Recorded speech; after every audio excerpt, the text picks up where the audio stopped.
I wanted to dwell here a little bit on the meaning of phytochemical compounds for our well-being.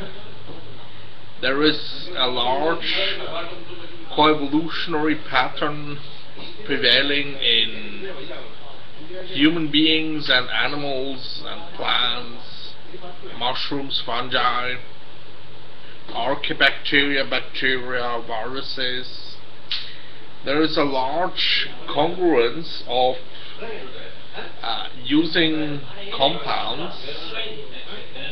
During evolution, compounds have exchanged between many parts of the living world, and so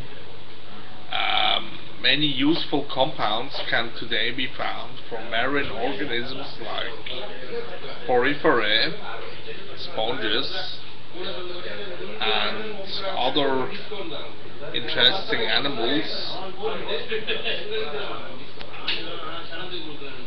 Especially interesting is the occurrence of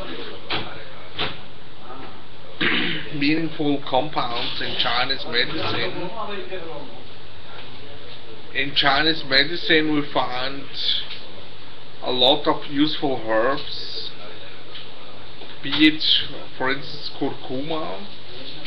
Curcuma longa is also addressed in Ayurveda, of course, because it's originally from India. It's a gingiberaceae, and as such has a very interesting and beautiful flower, which would also have a great impact for artists. The flower has only one stamen, which is peculiar for gingiberaceae, and the rhizome is used as a spice in Indian and Thailandian foods. It's haldi. Haldi in Hindi and in Bengali, haldi means yellow, and the yellow color of curcuma comes from curcumin, I believe. Curcumin is a tetraterpene, and tetraterpenes have a large system of conjugated double bonds, which makes them colorful, and they are really very good radical scavengers. Modern science is no more so adverse against free radicals as it was earlier.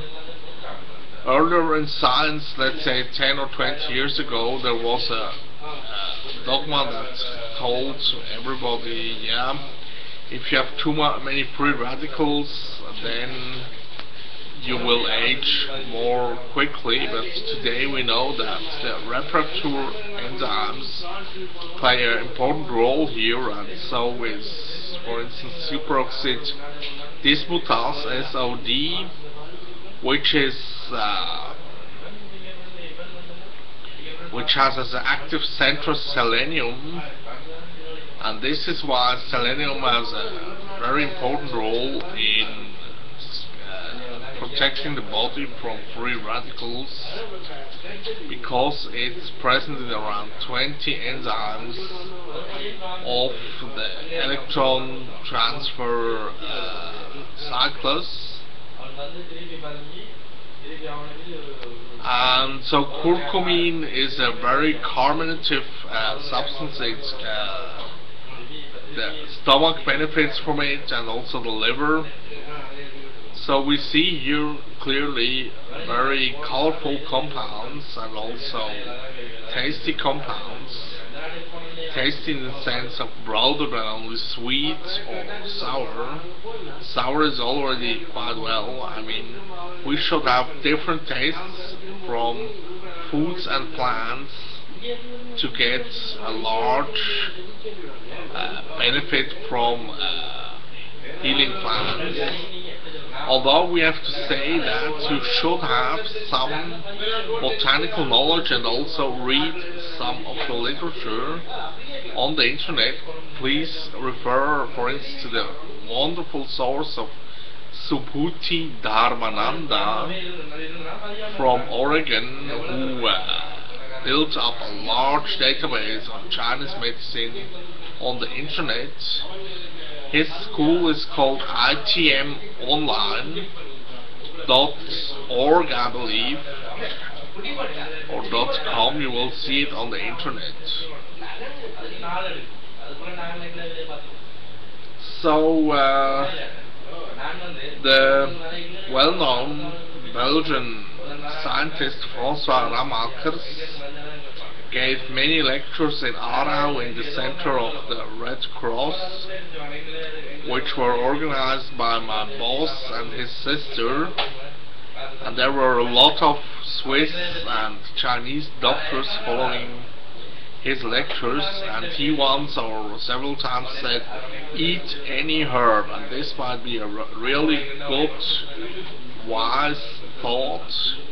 So given here the safety boundaries we want to have, which are the boundaries given in the Chinese pharmacopoeia and now also more and more in the European pharmacopoeia of Chinese herbs, the daily input should not be more than mostly 5 to 9 grams per day.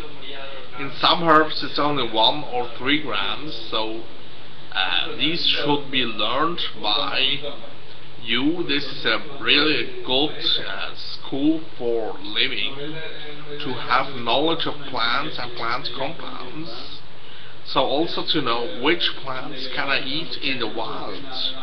This is fascinating story indeed. Your body will profit from the secondary compounds. So if you go to some herbs which are rather a little bit more difficult to cope with, which you will know from the literature that there have been impacts of liver enzyme elevations.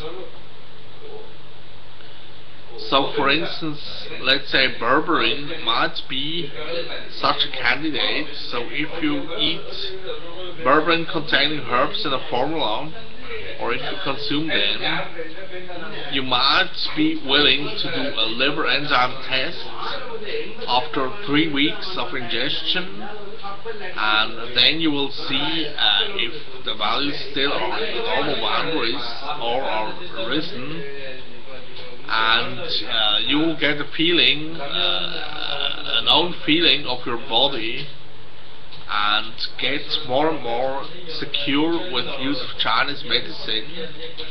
For instance, many herbal formulas, if you can see them on the food list of Swissmedic or European legislation, you will know they are pretty safe. This means really safe to an extent of maybe some allergenic reactions, but not really much more.